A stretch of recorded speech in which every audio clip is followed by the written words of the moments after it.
Hello and a very warm welcome to the Great North Gardener. If you're looking for a little help and inspiration to start, or indeed, to continue creating a beautiful and productive garden for your home, you've come to the right place. I'm Albert, and it's a real pleasure to have you here with me today.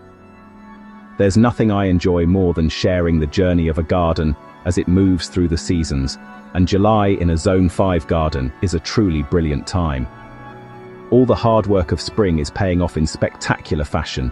The sun is high in the sky, the days are long and wonderfully warm, and the garden is absolutely buzzing with life. You can almost feel the energy, can't you?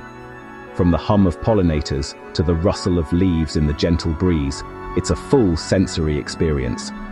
Now, it's easy to look at this abundance and think that the main planting season is behind us, that the die is cast for the year. But I'm here to tell you that there's still a massive amount of potential packed into this glorious month. In fact, I like to think of July as our second spring. It's a golden window of opportunity. So, in this guide, we're going to explore exactly what to do with that opportunity. We'll cover the best annuals for a late flush of colour, biennials and perennials to get a head start on for next year, and of course, a fantastic range of vegetables you can still plant now for an autumn harvest here in Canada. Zone 5. I'll also show you some simple but crucial steps to get your garden beds ready for this next wave of planting, ensuring you have plenty of delicious produce and beautiful flowers to enjoy right through to the first frosts of autumn. It's all about extending the season and maximizing our reward for the effort we put in. Gardening in Zone 5 means we have to be clever about our timing. It's the defining characteristic of growing in a colder climate. Those cold winters and a shorter growing season don't hold us back, not at all. They simply encourage us to be more strategic, more thoughtful in our approach. And July is the peak of that strategy. It's when we pivot from spring planting to succession sowing. A key reason for this is the soil. It has finally warmed up properly, holding that lovely, consistent warmth that so many plants crave. This is especially true for heat-loving vegetables which have been patiently waiting for these perfect conditions to really take off. This deep soil warmth is like a starting pistol for seeds and young plants. It triggers rapid germination and encourages them to get growing quickly, which is exactly what we need to beat the clock before autumn arrives. So, whether you're looking at empty spaces in your veg patch after harvesting early crops, wanting to add a fresh burst of late summer color to your borders, or simply tending to the needs of your established spring-sown plants, this month is absolutely packed with opportunity. It's all about maintaining momentum and keeping the garden productive and beautiful. My goal is to make this guide straightforward and genuinely helpful, giving you the confidence to get out there and make the most of this pivotal month. This is especially true if you're a beginner or simply short on time. We'll break everything down into simple, manageable steps that you can put into practice right away. Right then, let's get started with some fantastic vegetables you can plant now. And please don't worry if you feel like you're behind. July is the perfect time for a fresh start and a second harvest. The vegetable patch in July is a place of real action, a bustling hub of growth and potential. It's the perfect time for some strategic sowing to ensure a continuous harvest through late summer and well into autumn. First on our list, beans. Whether you prefer compact bush beans or vertical pole beans, both are excellent choices for July sowing. Look for fast-maturing varieties like Provider for bush beans or Kentucky Wonder for pole beans to get a harvest in before the first frosts. Beans adore warm soil, so sow them straight into your garden beds. There's absolutely no need to fuss with starting them in indoor pots at this time of year. They'll germinate with surprising speed, often poking through the soil in just a week. To guarantee a steady supply, succession sow a small row every 2 to 3 weeks. This simple technique means you'll never be without tender, delicious beans for your summer salads and dinners. Just be sure to give them a spot with full sun and well-drained soil. Next up, cucumbers and squash. There's still plenty of time to plant sturdy seedlings. When you do, give them ample space and train vining types upwards on a trellis. This not only saves precious garden space but also dramatically improves airflow, which is key to healthy plants. Always water at the base of the plant. Wet leaves are an open invitation for powdery mildew, a common problem you'll want to avoid. Pick the fruits as soon as they're ready. This encourages the plant to keep producing, maximizing your yield. In many Zone 5 areas, you can still plant tomatoes and peppers in early July, especially quick-maturing varieties. It's crucial to support them with sturdy stakes or cages right from the start to handle the weight of the fruit. Feed them monthly with a balanced fertilizer and, as the plants grow, remove the lowest leaves. This simple pruning task improves air circulation around the base, further helping to prevent fungal diseases. Don't forget about autumn greens. Fast-growing brassicas like bok choy or broccoli raab can be sown now for a delicious fall harvest. They appreciate the cooling temperatures of late summer.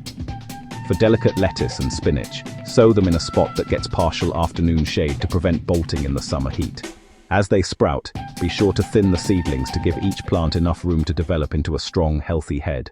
Plant now for hearty autumn and early winter meals: carrots, beets, turnips. Warm July soil gives them a head start for sweet, tender roots. A light frost often sweetens flavors. Perfect timing. The secret is beneath the surface.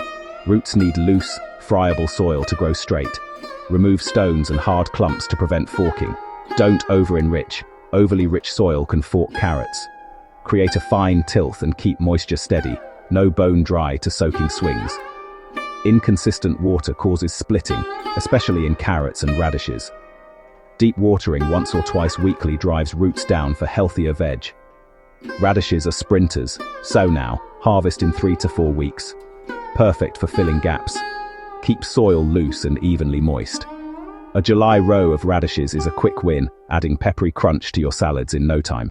Hardy greens, kale, Swiss chard, collards are Zone 5 champions. Sow seeds or plant seedlings in July for a bountiful fall harvest. A light frost makes kale sweeter and more tender. Many herbs love summer warmth. Basil and dill will surge if planted now. Sow in pots or beds. Cilantro bolts in heat, so give it afternoon shade. Harvest herbs often, parsley included, to keep plants bushy and productive. Mix a little compost into the topsoil. It boosts nutrients and moisture retention. In cooler parts of Zone 5, sow snap peas now for fall. Give them netting or a trellis. As temps dip, peas will mature beautifully. There's nothing like sweet, crunchy snap peas straight from the vine on a crisp autumn afternoon. A garden isn't just about food, it's beauty too. Start with zinnias. Cheerful, colourful, easy. Sow now in sun. They germinate quickly and bloom till frost. Endless bouquets and a feast for bees and butterflies. Cosmos bring airy movement. Sow direct in July. They flower best in lean soil and are fantastic for cutting. Marigolds are tough companions. Tuck them in borders or containers from seed or trays. They can deter certain pests, tolerate drought and bloom all season. For drama, sow sunflowers now. Give them full sun and stake taller types. Add nasturtiums for edible flowers and peppery leaves. They thrive on neglect. Even starting midsummer, these annuals deliver colour, pollinators and joy fast. The absolute foundation of any successful garden, whether it's vegetables or flowers, is the soil. None of it thrives without a healthy living medium to grow in. If you're serious, a soil test can tell you about pH and nutrient deficiencies, but the one universal rule is to always add organic matter. Think of it as the lifeblood of your garden. We're talking about well-rotted compost, leaf mold, or aged manure. This doesn't just provide a slow, steady release of nutrients. It fundamentally transforms the soil's structure. It helps clay soils drain better and sandy soils retain moisture, creating a perfect, crumbly texture that roots love. It also feeds the vast ecosystem of beneficial microbes and earthworms that do so much of the hard work for you. Before you plant, weed and clear old debris. A tidy bed isn't just for looks. It removes hiding spots for slugs and snails and eliminates overwintering sites for pest eggs and disease spores. It's your first line of defense. When it comes to watering, be smart. Water in the morning so foliage has time to dry before evening, which helps prevent fungal diseases. And always water deeply at the base of the plants. A light sprinkle just encourages shallow roots. Using drip lines or soaker hoses is a fantastic way to deliver water directly to the root zone and save a tremendous amount of water from evaporation. Mulch is your garden's protective blanket. A good 2 to 3 inch layer of straw, shredded leaves or wood chips keeps the soil cool during hot spells, dramatically suppresses weed growth and conserves precious moisture. As it breaks down, it adds even more organic matter back into the soil. Even with the best prep, pests will arrive. Patrol your garden at dusk or after a rain shower for slugs and snails. A simple hand-picking expedition can be surprisingly effective, especially if you're consistent. For smaller pests like aphids, start with the simplest method. A sharp blast of water from the hose can dislodge them. If they persist, then you can escalate to insecticidal soap or a neem oil solution, but always try the mechanical methods first. Disease prevention is all about airflow and hygiene. Give your plants enough space to grow, water the soil and not the leaves, and immediately remove any diseased foliage you spot. And whatever you do, don't compost it. Put it straight in the bin or burn it to prevent the spores from spreading throughout your garden. To ensure a continuous supply of fresh vegetables, practice succession planting. Sowing a small batch of quick-growing crops every 2 to 3 weeks means you'll have steady harvests all season long. This works brilliantly for beans, radishes, salad mixes, and baby spinach. On a larger scale, rotate your crop families each year. This simple practice breaks the life cycles of soil-borne pests and diseases and helps balance the nutrient demands on your soil. A smart gardener is always thinking a season ahead. Now is the perfect time to plant biennials like foxgloves, sweet william, and wallflowers. They'll establish their roots this year and reward you with a spectacular floral display next spring. If your perennials like hostas or daylilies are looking crowded and less vigorous, divide them. It rejuvenates the parent plant and gives you free new plants to expand your garden. Just be sure to water the new divisions well to help them get established. It's also a fine time to plant new container-grown perennials. Dig a hole twice as wide as the pot, gently tease out any circling roots to encourage outward growth, and keep them consistently moist for the first few weeks. When it's time to reap your rewards, harvest in the cool of the morning. This is when vegetables are at their most crisp, hydrated, and flavorful. For many crops like beans, courgettes, and cucumbers, the more you pick, the more they produce. Regular harvesting sends a signal to the plant to keep going. Don't let giant marrows sit on the plant, draining its energy. During intense summer heat waves, protect sensitive plants like lettuce and spinach with shade cloth. Grouping containers together also creates a more humid microclimate and makes watering more efficient. As the season winds down and the first hints of autumn appear, you can extend your harvest by protecting tender crops with floating row covers or horticultural fleece overnight. And perhaps the most powerful tool of all, keep a journal. Note down your sowing and transplanting dates, the varieties you planted, when pests appeared, and what worked well. This record is invaluable for planning next year's even better garden. July in Zone 5 is a month brimming with potential.